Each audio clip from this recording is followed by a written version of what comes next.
Este senhor é o general presente, é um alemão. E vão ver que ele anda sempre de preto. E é por isso que ele é conhecido como o Papa Preto. E o outro Papa usa branco. E ele também é um alemão. Então, vocês queiram ou não queiram, é a Alemanha que neste momento controla o mundo. Esta é a cerimónia de introdução, de iniciação dos jesuítas e do juramento. E eu vou sumariá-la para vocês. Vocês vão criar guerra entre grupos que vivem em paz. Vocês vão ser parciais com um grupo ou com outro grupo. Vocês vão abertamente lutar uns contra os outros como irmãos, porque ele pode estar no outro lado. Tão somente que a Igreja-mãe ganhe no final. Ou então, tudo bem, nós criamos 2 grupos. E estes 2 grupos devem fazer guerra um contra o outro. E então vocês vão ter uma ideologia que avança. Nós chamamos isto uma tese, antitese, síntese. Capitalismo, comunismo. Guerra. Morte, sangue. Tese, antitese, síntese. Socialismo é a síntese. Portanto, este é o general de 1720 a falar ao Duque de Brancas. Ele diz: olhe, meu senhor, deste quarto, eu não governo não somente Paris, mas também a China. Não somente a China, mas todo o mundo. De maneira que ninguém sabe como tudo é controlado. Portanto, atrás das cenas, atrás do cenário, há esta ordem. Este homem com uma cara amigável era o general João Batista Jansen, entre 1946 e 1964. E vocês vão notar que este é o período depois da Segunda Guerra Mundial. E estas eram as sociedades que ele controlava. A Ordem de Malta, uma maçonaria escocesa, a Ordem dos Iluminados, os Cavaleiros de Colombos, os Cavaleiros da clã do Ku Klux, a maçonaria judaica, a nação do Islão e o fruto do Islão, a máfia, Opus Dei e muitas outras. Portanto, há centenas de sociedades secretas que são controladas por general dos jesuítas. Vocês notam este cavaleiro do Ku Klux Klan? Eles instigavam o ódio contra os pretos e matavam-nos. Esta era a tese. Mas eles também controlavam a consciência contra o racismo e que instiga o ódio contra os brancos. Esta era a antítese. A síntese era de se livrarem de todas as distinções entre raças. Vamos então continuar. A Ordem dos Jesuítas tem como objetivo o domínio político, com um rei que é Papa, que domina todo o mundo. Esta é a cotação que foi escrita em 1911 por este alemão. Por favor, notem que eu não estou a dizer nada. Eu só estou a dar-vos cotações. E eu estou-vos a dar citações das mais altas fontes que vocês podem obter. Portanto, eu não estou a inventar. Vamos olhar para um historiador batista. Ele diz a mesma coisa. Ele diz que os jesuítas controlavam os Cavaleiros de Colombos, os Cavaleiros de Malta, Opus Dei e outros.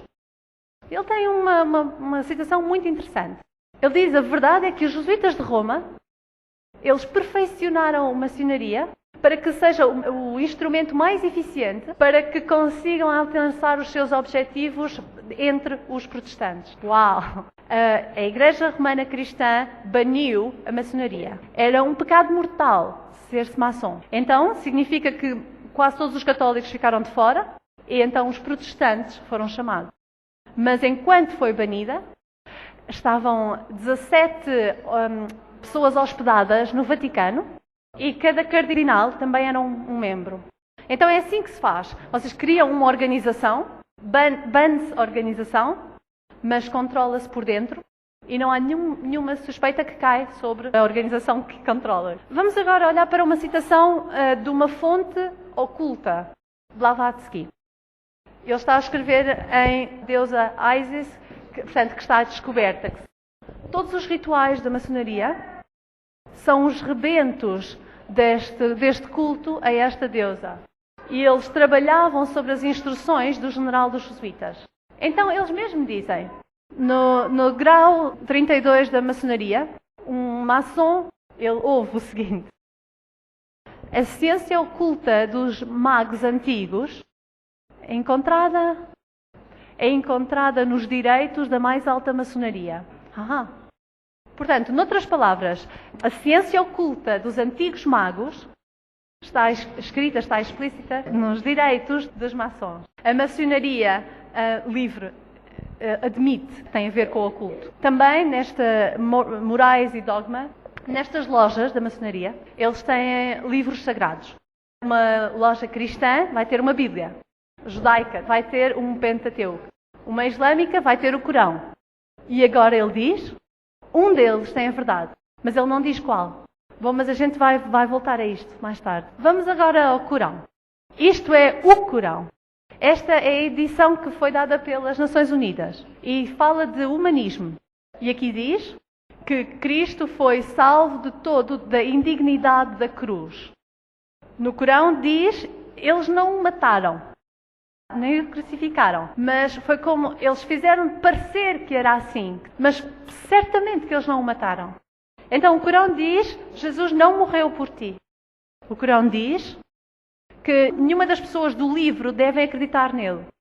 Então elas não têm que acreditar em Jesus. O Corão diz, o sacrifício de sangue é alguma coisa que está dentro da cabeça de algumas pessoas, mas que Jesus não morreu por você. E eu estou a citar do Corão oficial, diretamente. O Corão diz, Deus é indigno se Cristo é realmente Deus. Cristo nem é o Filho de Deus. Então o Corão é uma religião anticristã e pisa o Filho de Deus debaixo dos seus pés. E também a maçonaria também o faz. Porque quando uma pessoa se torna o mais alto nível da maçonaria, maçom, um grau 32, então eles fazem o seu juramento sobre o Corão, irrespectiva da religião, do background que eles participam. Quando eles se tornam uma shrina. Então o Papa não tem nenhum problema com o Islão. Ele é reverenciado por líderes islâmicos. Não tem problema de beijar o Corão. Como é que ele pode dizer que representa Jesus Cristo? Eu nunca ouvia beijar a Bíblia, mas já ouvia beijar o Corão. Vamos agora ao quartel-general da maçonaria nos Estados Unidos.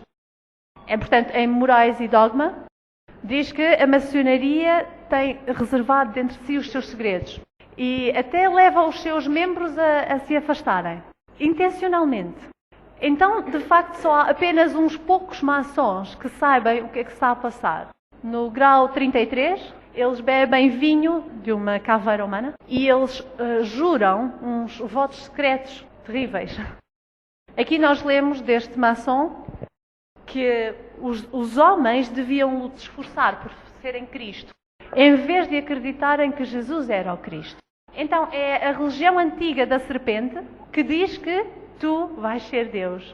De facto, este homem, Manipal Mahon, um maçom de grau 33, diz o homem é um Deus que está a fazer. E este outro maçom diz nós temos que reconhecer que dentro de nós há divindade. Então nós somos Deus. Esta é a fêmea da maçonaria. Esta é a estrela da ordem deste. E tem um pentagrama virado ao contrário, que é o símbolo mais alto de Satanás. Se és uma pessoa preta, tu podes te tornar um príncipe ou Freemason. E podemos ver que no mais alto nível se tornam cavaleiros templares. Se vocês querem saber, Nelson Mandela é chamado um príncipe ou Freemason. Então vamos ver o que é que o nível mais alto acredita. Portanto, esta é uma mulher que é maçom, de um mais alto nível, Helena Petrovna Blavatsky. Isto é só para os jovens. Elvis Presley adorava esta mulher. J.C. Rowling, ela usa este nome. Vocês sabem quem é J.C. Rowling? Harry Potter? Pois é, ela mudou o nome. Chamam-na, a autora, Blavatsky. Eles fundaram uma publicadora chamada Lucifer Publishing Company, que mais tarde se chamou Lucifer Trust. O nome era muito óbvio. Esta é a Blavatsky. Alice Ann Bailey. Esta aqui é Annie Besant. E notem que ela é chamada irmã, ou irmão neste caso, de 33 graus. Porque quando tu te tornas Cristo, tu és um homem. Portanto, as maçons mulheres tornam-se eventualmente homens quando chegam ao nível mais alto. Tal como os faraós deveriam ser homens. Mesmo aqueles que eram mulheres tinham que deixar crescer barba, tinham que se tornar homens de alguma